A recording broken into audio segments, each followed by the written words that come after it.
Looking for a spring travel destination? Try the Tree Fort Music Fest coming to downtown Boise, Idaho, March 26th through the 30th.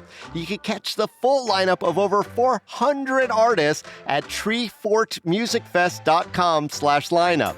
5-day GA passes start at $366, but the prices are going up March 1, so grab them while you can. Other ticket types include front-of-the-line access, single-day full fest, main stage, single-day, and 4-day. Not to mention hotel packages and fort badges. Find your tickets now at treefortmusicfest.com/tickets.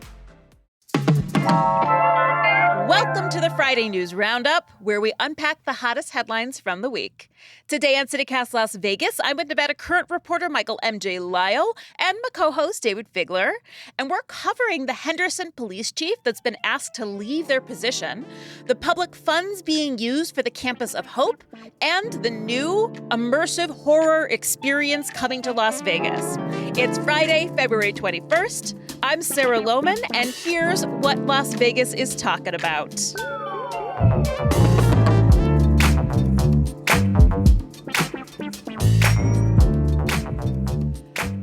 David, Michael M.J. Lyle, welcome.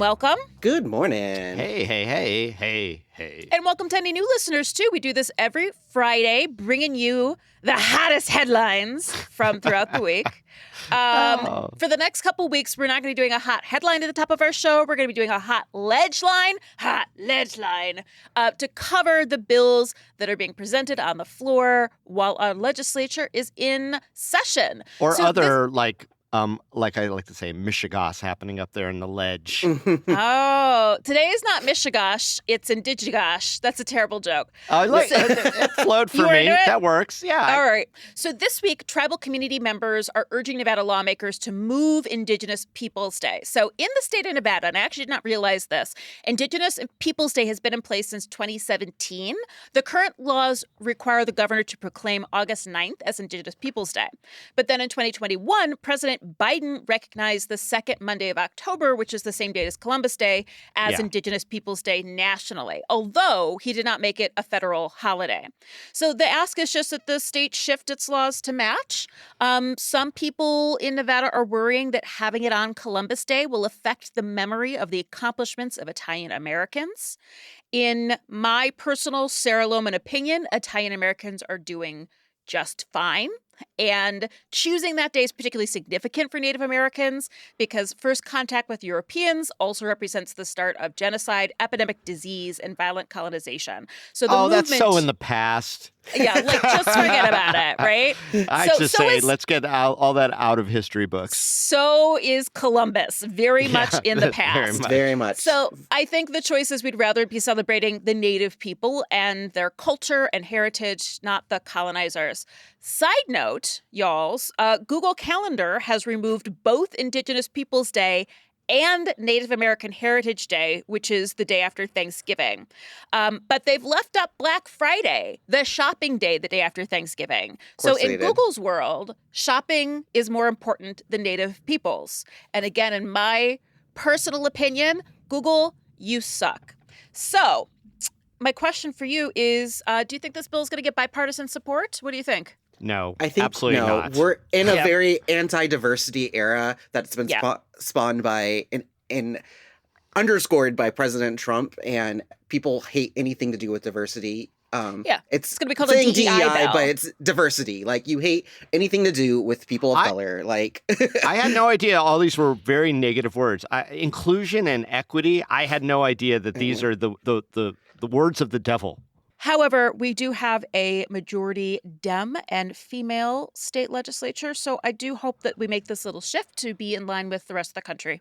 But then it's up to Governor Lombardo, and the question is he going to make a big show on behalf of his pal, the Italian Americans, I guess. Yeah, because it's not like it's whether or not to celebrate this day. We already do. We just put it in place before the rest of the country did. Two quick points. I think that there's some power behind the person who is introducing the bill is Representative Shea Bacchus, who does have indigenous heritage. And so she is kind of putting her heritage in her bill. And I think that's really important to take note.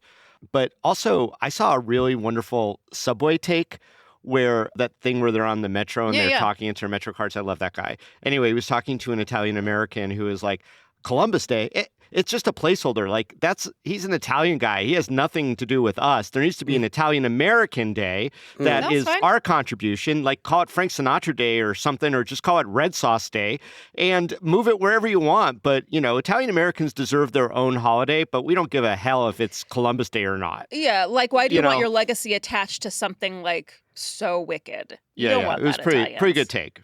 All right. Well, there is an unprecedented number of bills being introduced in the ledge this year, so we'll have another hot one for you next week. Hot ledge line. Hot ledge line. Hot ledge, like a hot. Let's move on to some other really spicy news. David, what is going on with the Henderson police chief? Well, I mean, Sarah, you're so fascinated with misogyny and racism in our systems. This story has it all. Oh, no. Yeah, I don't even know where to file this one. You reap what you're sowing. No good secret was ever unexploited. I don't even know, man.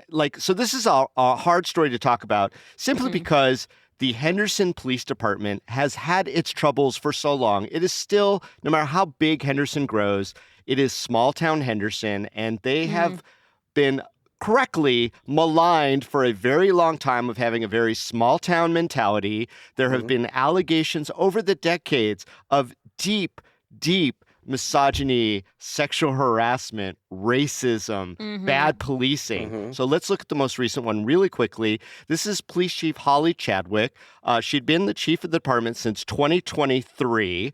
And her tenure has been quite controversial. There were some allegations of bad conduct by her officers, racism, sexual harassment sort of thing. She cleared no matter what the report said, she cleared her officers. Then she got into a beef with the sergeant and lieutenant's union, and no one's saying why she is the latest on the chopping block, but certainly she wasn't beloved by the progressive community for seemingly protecting bad cops that were on the Henderson Police Department. And just to be clear, she's been placed currently on administration leave with the option to either be fired or accept a buyout.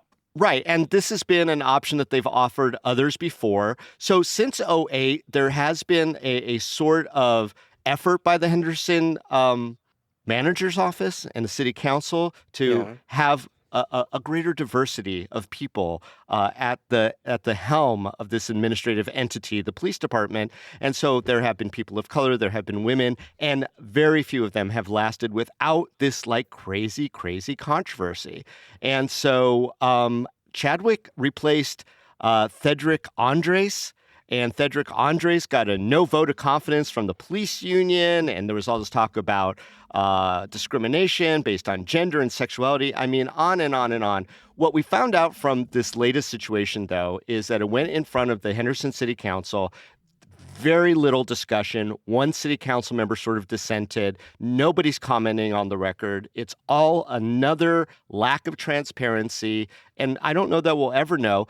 Back in 2019, Chief Letitia Watson was given the same option. This was a woman of color, and she didn't take the option, and so they fired her. And they said that she was fired because of she was sowing distrust and division between the management and union. I mean, it's all Henderson, baby. It's Henderson. Well, MJ, obviously it sounds like Henderson has had a rocky history with its police chiefs. Do you think Chadwick's case is more of the same, or is this different somehow? I think it all comes back to this notion of you have a management instilling a person into this position. And there are, even though there are going to be pros and cons of what I'm about to say, it does beg the question, in Henderson and a small mind mentality within the government, in the police department, clearly, if you're seeing this over and over again, should you try a new approach to getting a police chief, such as an election? Although, like I said, that comes with other complications altogether. Electing a police chief, electing a sheriff, those races are often not paid attention to, and so you get a lot of people into those offices. But when, like you say, MJ, when does it become, it's me, I'm the problem, it's me, City Council? Yeah. And so it does beg the question, is this an instance where you do have to explore something like an election, since you clearly, you keep appointing people and there's all these issues that you're not addressing that stems from the problem that you're doing. So some community members are supporting Chief Chadwick because they feel disappointed in how her ousting was handled. Like, how could this have been handled better, David? Do you think it could be handled better? I absolutely do. And in the RJ reporting, they talked about 1,300 signatures and many people who gave support in the form of testimony and public comment at the City Hall meeting. Look, I'm a big proponent of oversight, citizen review boards with actual independence and power to do investigations. Underscore that word. Underscore power. But more than anything else, the lesson that we're learning here is that when you do stuff in the dark, you may think it's going to go away, but it only sows more distrust in the institution. And there's no problem in any of our government that a little sunshine isn't going to cure. And here is yet another example. They're not saying why she's on administrative leave. How do you not have that conversation with your community, especially as you're trying to move forward? So I think it could have been handled better if there was a very public vetting of what is happening in reals and how this actually contextually plays in with the last 4 departures of police chiefs. Yeah. Michael, looks like you agree, huh? Yeah, absolutely. I'm a reporter too. Like, I'm all about this. Get it all out in the open. Show me the details. Sunshine is a disinfectant. Because it's not just like, oh, I'm curious about the details. It's public dollars are going to all this process. It's going to your hiring process, going to who is implementing these policies. It's going to the actual police chief. Like, there is public accountability for those public dollars is a requirement of government because you're spending my money. Like, I want to know how you are using my money. So in the past, Chadwick was accused of union busting. Like, would that be a reason for official to be tight-lipped? Look, that's always, that's always going to be an allegation, especially when you have public servants who are part of a union. I don't know because it isn't transparent. And it seems like it's a very convenient way to talk about situations that you don't otherwise have to give information about. In other words, I can't take anything that Henderson's saying serious because Henderson operates under a veil of sad secrecy. So from my perspective, as a journalist / citizen / lawyer, I would like to see a lot more forthcomingness of what's happening within that Henderson Police Department, especially since we see all these horrible things happening on the streets over the years.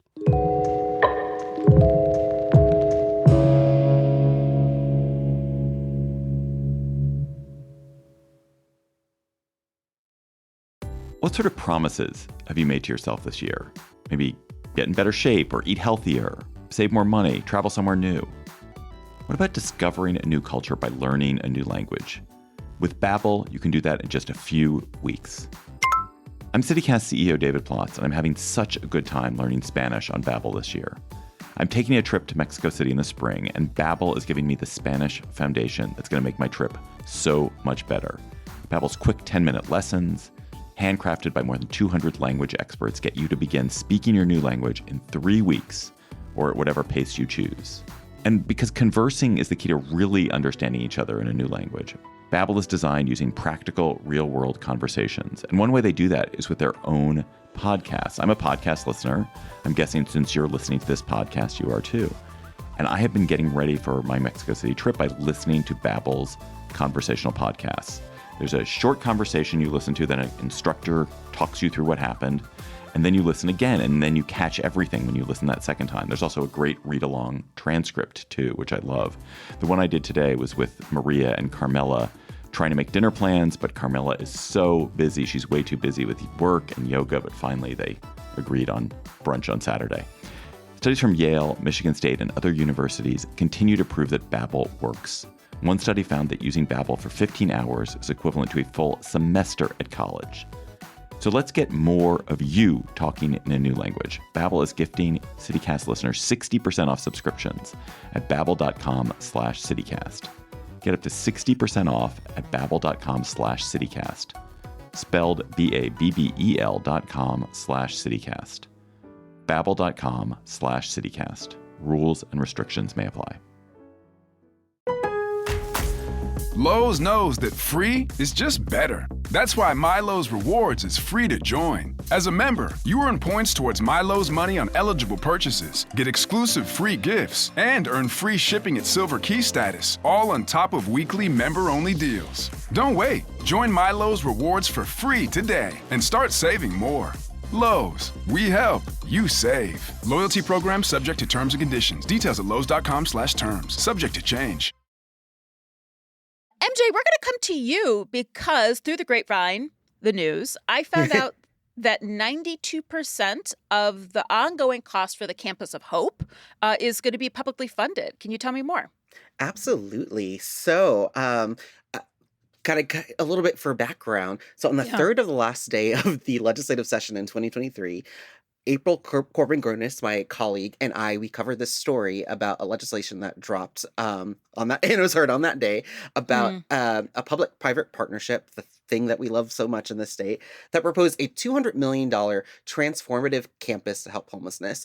$100 million would come from the state, and $100 million would come from the resort industry. This idea was actually pitched by the resort industry as a place to essentially send the homeless. Like, they are guising this they are presenting this in the fact to help solve the homeless problem, but in other interviews they've talked about they just want a way to send homeless people that are on strip properties. And so fast forward to December, April was listening to and covering a finance committee hearing, and there was an update on this transformative campus known as the Campus of Hope, and it spurred a lot of questions. And so she did a public records request, and she found out that, so there is going to be a match between resort industry and the state to develop this 26 acres campus that's going to be like on Charleston near CSN. But once that campus is up and running, it's going to roughly cost about $34 million a year to operate. And 92% of that is going to be taxpayer funding. So you have $15 million coming from cities, $15 million coming from state, $1 million coming from federal government, depending on what, and then the rest is going to be coming from private industry. So essentially what you're having is a resort industry backed bill, convince the state to approve them to set up this foundation to create a it was presented as a center. 50-50 partnership that the resort industry, under the guise, as you say, of social responsibility, really is like, we're going to give you $100 million, get those ugly, smelly homeless people away from our hotels, and then good luck. So can you actually tell me one more time? So public funding is our tax dollars that are coming through the county and the state, correct, to support Campus of Hope. So what percentage is going to be tax dollars versus private funding from the casino industry? So the initial cost is going to be upfront through the state and through resort industry. But once you get operational, that's all on us. It's 92% taxpayer funding that's going to be keeping that running once and going. So what you have essentially is a facility that was pitched as a 50-50 deal between resort industry and government industry. It's actually going to be more of 92% once it's up and running. It's us and then 8% private industry. So would you like to see that more of a 50-50 in terms of ongoing funds? I think that is not the question here at play. I think the question here at play is why does the resort industry get to dictate public policy and how we solve a crisis here and a homeless crisis here? And that's what this story to me is about. Homelessness has been growing for years. There's so many things that are causing people to fall into homelessness, and service providers are doing their best to do and to treat this problem from the beginning, from the onset to when people actually end up on the street, but they're cash limited resources. And you have the resort industry swooping in saying, we know best. This is how taxpayer funding should be used to solve this issue. That's the question to me. Like, why do they get to make that choice? Yeah, I think that's a good point, because certainly this is something that I love my tax dollars going to fund? Like, this is exactly the kind of stuff I want my tax dollars to fund in Las Vegas. But yeah, considering the amount of money that the casino industry brags about making, why aren't they offering more support here? And here's the other thing about the campus too. Like, so April did a records request to get more information and found not only like the breakdown of what the operating costs would be, but also a makeup of who actually would be calling the shots, essentially. And the whole governing board is going to be CEOs of resort industries. There's going to be like a advisory committee with some of the nonprofits, but they don't really have any power to say anything. And in some of the records that April found, like, she found a lot of displeasure from nonprofits, which is not anything surprising because this is something that they've been telling to me off the record for years. Like, they are really concerned that the resort industry is pretty much not doing things not in sync with them. And also, the paltry amount of support that they get from the resort industry is still vital for them. So they feel very, I would imagine, MJ, hesitant to publicly call out or even shame the resort industry for its lack of full support. Absolutely. But one of the things that April found in her reporting during this records request is just some comments from nonprofit industry. And one was like telling them straight up that distinct populations have distinct needs, and combining programs and populations in a single location might not only be difficult, but impractical. So you have nonprofits saying like, hey, this is probably not the idea that we want. There's so many different nuances to treat homelessness, and you want to shove it in a campus, like, maybe not the best thing, but the resort industry is like, we're doing what we're going to do. Here's the other kicker of this. So this program is modeled off of a San Antonio program called Haven of Hope. So two things about Haven of Hope. One, we've already modeled another campus off of Haven of Hope. That's the Courtyard in the city of Las Vegas. And it wasn't good. And it's not It was not good in iteration. It's not doing its intended purpose of actually helping people escape homelessness and helping people exit homelessness unless you include bus tickets out of town. But the other thing about the Haven of Hope in Texas is their split. It's 60% of government funding and 40% of private funding. And that switched a little bit during COVID, obviously for the nature of COVID, and went to 70 and 30%. But you still have like government paying significantly less. They're still paying more money, but they're paying significantly less than what we have incorporated into our model. And so there's also housing at the Haven of Hope, which is not a key component of any of what I've seen proposed so far. Yes. Well, let me ask you, David, what do you think needs to happen to ensure that the Campus of Hope is successful? I think that's something that we all want. Well, I think MJ has really honed in, and that reporting by April is amazing because, you know, all the same olds are kind of involved in this conversation as though they think that somehow this will make a different result.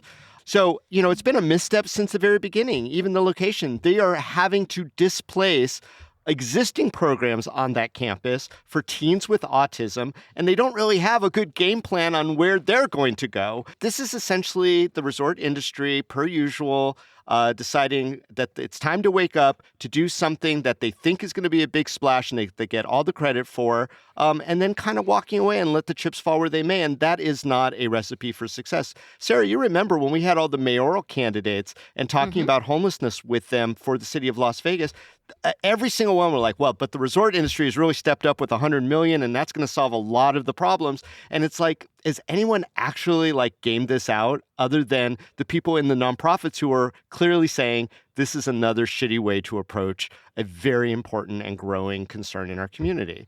Yeah. So what could you do better? Talk to the people who are on the ground and come up with solutions that are multi-jurisdictional and self-sustaining. I mean, I don't know, maybe call the LVCVA and ask if they'll give you $88 million to call it the Las Vegas Campus of Hope, because that seems to be their MO. That's how you get money. MJ, do you have any last thoughts? Like how, you know, what do you hope is going to happen here, and how do we ensure success for the Campus of Hope? Again, for me, I don't know if it goes back to directly Campus of Hope. I think the question for me is, how do you actually solve homelessness and helping people exit homelessness and not enter homelessness in the beginning? What policies need to be implemented to actually make sure people aren't entering in homelessness to begin with and having more success in exiting homelessness? I think Clark County is looking at some innovative solutions with scattered site housing, which is models that we're seeing across the country, where we're actually setting up hubs across cities and jurisdictions where they're converting hotels or other properties into. Yeah, it's the proposal for the motels on Fremont. It does have definitely its own challenges, but the option right now is another essentially congregate mega campus off of Charleston away from actually. Yeah.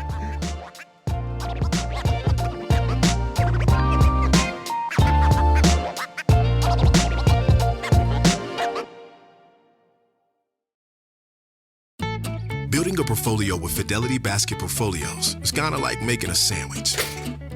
It's as simple as picking your stocks and ETFs, sort of like your meats and other toppings, and managing it as one big, juicy investment. Now that's pretty good. Learn more at fidelity.com/baskets. Investing involves risk, including risk of loss. Fidelity Brokerage Services, LLC. Member NYSE SIPC. Ryan Reynolds here from Mint Mobile with a message for everyone paying big wireless way too much. Please, for the love of everything good in this world, stop. With Mint, you can get premium wireless for just $15 a month. Of course, if you enjoy overpaying, no judgments, but that's weird. Okay, one judgment. Anyway, give it a try at mintmobile.com/switch. Upfront payment of $45 for 3-month plan, equivalent to $15 per month required. Intro rate first 3 months only, then full price plan options available. Taxes and fees extra. See full terms at mintmobile.com. All right, moving on to our third topic. So Universal Studios is opening a year-round horror, I'm just going to go with that, a year-round horror attraction here in the Las Vegas Valley. So what is the deal? This is reporting by Caitlin Lilly from the Las Vegas Review-Journal. So this article calls it long-awaited, but this is the first that I've heard of it. What about y'all? Oh, no, I've heard about this idea before, have. a couple years ago, yeah. Okay. Of course I have. I am like a horror person. MJ is like long-awaiting scare fests on a regular. Okay, this is why I was a little bit like, because I also feel like I'm a horror person. So the attraction is going to feature 4 haunted houses, each of which they say will have a unique and fully immersive horror experience. I'm sorry I keep saying it like that, everybody. I have multiple accents that don't say the word horror very well, and I'm having a lot of trouble with it. So the company said previously, this hasn't been confirmed recently, but that they're going to be themed after the Universal Monsters franchise, the Texas Chainsaw Massacre. Another one is going to be called Scarecrow the Reaping, which is a haunted house that was first seen at Halloween Horror Nights at Universal Studios theme parks, and the 2023 horror film The Exorcist Believer. So I have not seen a single one of those movies, except for the original Texas Chainsaw Massacre. I guess I'm more of an A24 girly at this point, but I wouldn't be able to recognize a Exorcist Believer haunted house if it was in front of my face. I'm a little bit confused by that, but I can justify it too. So Exorcist Believer didn't have a lot of good reception when it came out. However, Mike Flanagan, a horror genius in himself, is taking over that franchise and will be doing the sequel. So theoretically, the sequel to Exorcist Believer is going to be fantastic, just knowing Mike Flanagan's body of work. So maybe that's why, maybe they're hoping and banking on the fact that he's going to revitalize the Exorcist franchise in some sense as a way to get some eyes on that attraction. And well, how have those scary movie themed escape rooms in Las Vegas that look very intricate been working out? I know we referred to them in the past. There's the one based on the Saw franchise that's over on Industrial. Have you been, MJ? I've been to the Saw one, yeah. There's one based on the It franchise that looks like a government building over by the Costco on MLK. Is there? Yeah. How was it? So the Saw franchise escape room is fantastic. It's actually not even like one escape room. It's like it's immersive into like the world of Saw, and like you're kind of going from room to room to room, and you end up. I guess I shouldn't. Actually, I'm not going to say where you end up on. Go and see for yourself. People do not get killed, but there is like it's really like the set design is really intricate to look and mimic a Saw movie, and like each you'll get like intercom messages from Jigsaw giving you he's a cut riddles up, isn't he? yeah, The Dread giving Pirate you riddles. Roberts. So always and it's forever. really, really interesting. So MJ, are you excited about Universal Horror? I am so excited about Universal Horror. Like, okay, I trust you, so now I'm on board. I'm excited. I mean, Texas Chainsaw Massacre is such an iconic film, and I think that's a rightful and going to be a fun experience. I mean, the Universal Monsters one. I mean, Universal Monsters, like the original Dracula and Frankenstein and the Wolfman. That's cool. Like that is like iconic, and where we get that's a more lot of my our speed. FYI. That's that your speed? Okay, yeah. That makes sense. Psychological torture films. Mine is more barbarian, but I do love Barbarian. Barbarian is so fun. Oh my God, but a barbarian themed haunted house? That sounds absolutely awful. That sounds absolutely amazing, Sarah. Oh, boy. You know what? If I weren't mad at Airbnb right now, I would say that Airbnb should do a partnership. Maybe Verbo would take it. I'm so waiting outside for you guys to come back out. So I also especially love it being a Midwest girl, too. So let's imagine that they're going to add a haunted house that is Vegas specific. So what horrors are specific to life in Vegas would you like to see showcased? I think you need to recreate the 3 a.m. hour at any given Dottie's and just keep playing it on a loop. And that is as scary as Vegas can get. That's amazing. It would be filled with actual smokers, like chain smoking and all the drama that somebody shows up, where have you been, and the fight that ensues, and like, broken bottles and people getting naked and screaming about missing the royal flush by one. Whatever the F it is, it is pure Vegas delightful horror, and it needs to be on a loop, and it needs to be in this project. I've never been at a Dottie's at 3 a.m. Well, and I recommend that you don't, but I do recommend that you go to the immersive horror experience that recreates Dottie's at 3 a.m. For the safe version. Or right, any MJ, of them. I don't mean to pick on Dottie's. I'll just say generic slot parlor. We can pick on Dottie's. It's funny. My mind went totally different. My mind went to like circus. Like F off. I'm done. I'm dying on this hill. So many circus jokes in this show document, and I deleted them all. Thank you. Here's the first line I was going to write, and the new immersive horror experience coming to Las Vegas. And no, it's not a circus expansion. I deleted it. Bop. For you, David. Okay, MJ, let's hear anything specific about circus. Just like literally, like I don't know, just a clown themed one would be good, and like you in the guise of like a casino, and I don't know. I'm the worst because I'm going to defend. I've known lots of individuals who have worked as clowns at circus over the year, and they're great, loving, wonderful people.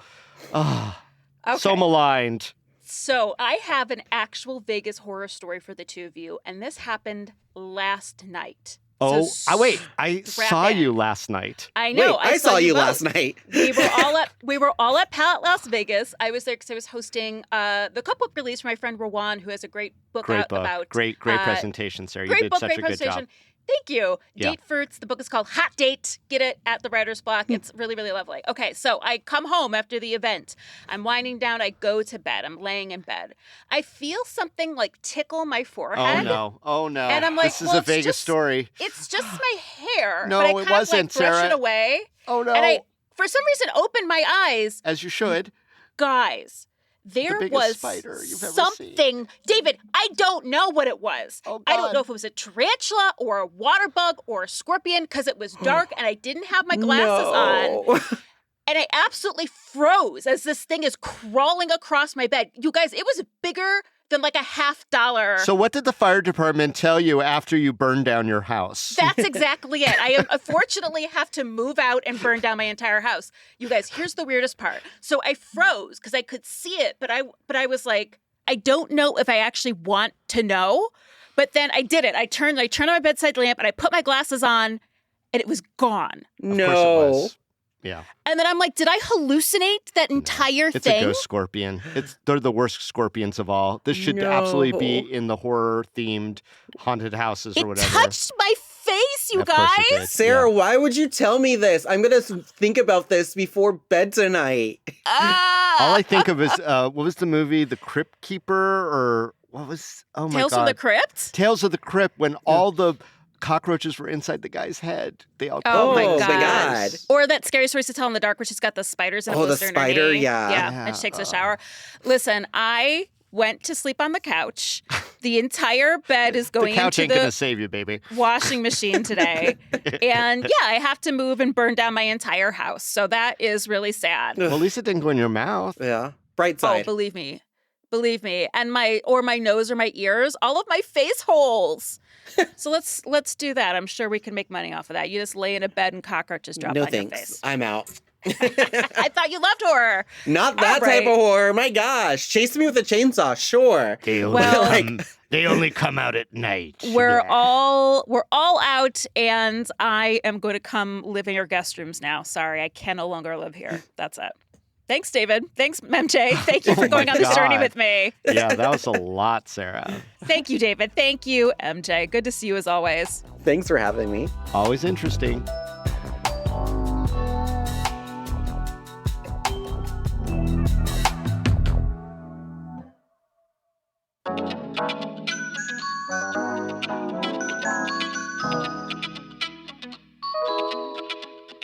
And that's all for today here on CityCast Las Vegas. Our producers this week were Sonia Toast Swanson, Layla Mohammed, and Lizzie Goldsmith. Our newsletter editor is Rob Katchel-Reese, and our hosts are David Figler and Sarah Lohman. That's me. Music is by OG Moose, Epidemic Sound, and All the Kimonos. We record this show on the traditional homelands of the Nawubi, the Southern Paiute people. If you enjoyed this show, why not tell a friend, rate the show, leave us a review, and subscribe to our morning newsletter, Hey Las Vegas. We'll be back Monday morning with more news from around the city. Take care.